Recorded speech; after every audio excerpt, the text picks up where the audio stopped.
Memphis Wrestling last week was rather good. As you know, I usually get to it around this time. There's a new episode tomorrow. But I did like this from the moment that the family came out to get annoyed as they usually do with their kind of general, we run this place, you don't know, do you? However, what they were saying was that they wanted to, last week I think it was, they were saying they wanted to look at the tag team titles. So we've got the Young Goats back. They're not called that now, of course. Aaron Roberts, Zay Washington versus Special Forces. I'm not massively keen on Special Forces, but this was rather good. In that Zay was managed a little bit by Jason of Special Forces, who then hammered him a bit. Aaron hit a slam, Justin fought back. There were some shots and a Poison Rana, it looked like. Hurricane Rana, you know, Poison Rana by Zay. Then they tried to a double superplex on Aaron, but Zay came over to help, hit a power bomb, an exploded suplex, and then Aaron finished it with, well, you could call it a plunge or you could call it a leg drop off the first rope, it looked like, or second rope, for the pin, and it weren't bad at all, as I say. What wasn't, well, it was all right in that it had a bit of febrile energy to it. It was the Rumble before the Trail. So they're going to have the Rumble on the Trail, they're going to have a Super Show, and the person who wins this Battle Royale, if you will, was going to get a match there and a shot against Psycho Simon, I think, the as he calls himself, the Heritage Champion. So, Shocker's in first with one of the Disorderlies. Very, very quickly, Disorderly 2 trips him and comes in, and they both work him over. Wonder Boy then is out to take both of them on, of course. Then out comes Tony Dabbs, who you know is Dakota Dabbs' parental advisor, who's in this Battle Royale as well. His dad. And he's mainly EPW, you know, out of Mississippi. I-double-S-I-double-P-I. And he gets lots of people out, including Wonder Boy, Dakota Gage gets thrown out, seven Cruz, gets several people out, and we finish with Shocker and Cruz and Dabbs. Cruz, I think Dabbs throws Shocker up, and then Cruz thinks he's thrown Dabbs out, who lands on the apron, celebrates, and Dabbs throws him out, gets a title shot. Well, hang on, he's not really a Memphis Wrestling wrestler, is he? He wrestles for a different organisation, doesn't he? Well, it's all very well and good bringing people like Eli Knox in, which is great, and Marco Harris, double great, but should he really be getting a title shot? And very quickly, they show the screenshot of them together. Somebody must have done some very quick graphic work, that's all I can say. But it's weird because he's getting the title shot. He's not winning this title, is he? Because he's not part of Memphis Wrestling. I think we know where that's going. A bit weird. What wasn't weird was, the promo from Akari Candy and Jay Webb, when he rips up a picture of Akari Candy, because he thinks that she's going after Wonder Boy, you see, who is a superhero, so yeah, brings its own problems, but, you know, Lycra costume and all that. Even though he doesn't wear those Lycra, just wear it. Now, LA Hustlers versus the Business Dogs. It is I'm not a massive fan of the Business Dogs, but I am of the LA Hustlers. However, this was rather good.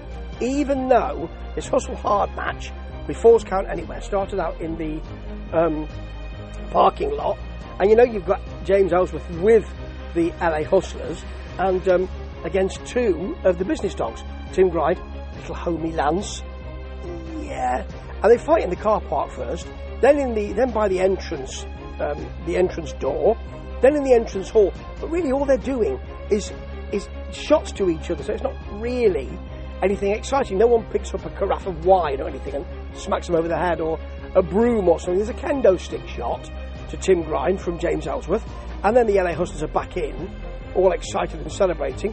Shouldn't really, because they're attacked from the back by the Business Dogs, and then Ellsworth takes a break by the commentary table to say that he's protesting because Falls Count Anywhere, that's what it is. Lance does hit a nice spine buster actually, which he's not really credited with, which is great. I mean, unless it was his dad, I don't think it was.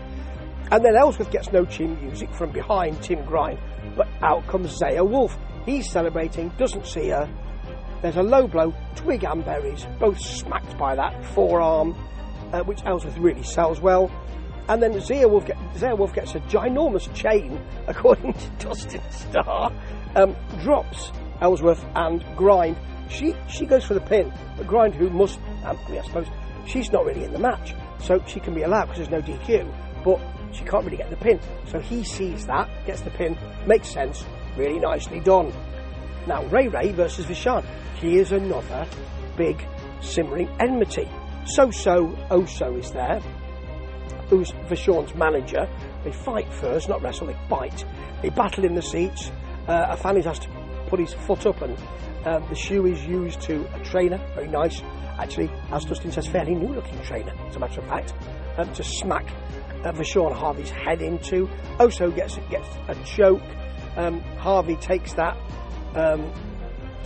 as an opportunity to get a clothesline. It's a very nice Ray blockbuster. It's not called Ray now, is it? Ray blockbuster.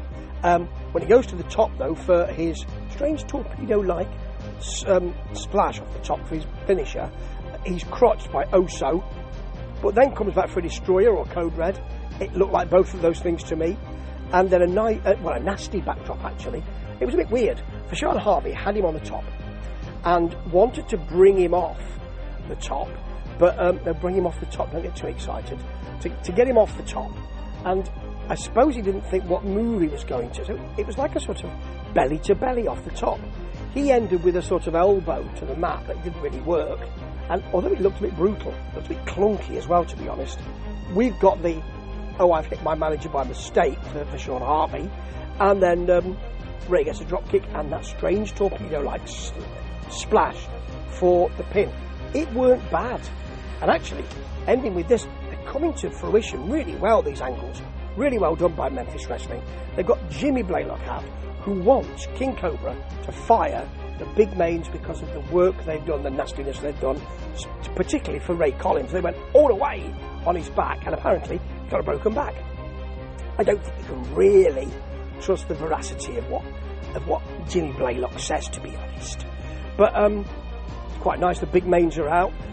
Jimmy actually legs it. The clique are all out there. Well, actually, it's Kale and Jay Smooth. John Dalton deals with Smooth, picks him up, and just runs him into the ring post. Tuma smacks Kale.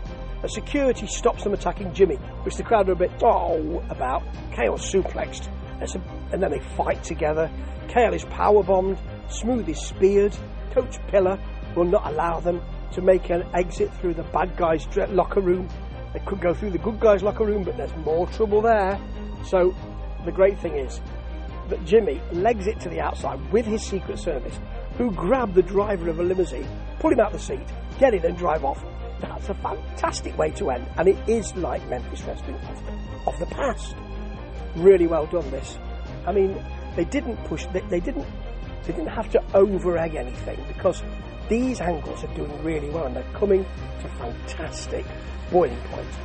This was on the way, simmering nicely, and I had a great time. Can't wait for next week's. Oh, that's tomorrow. Ta-ta.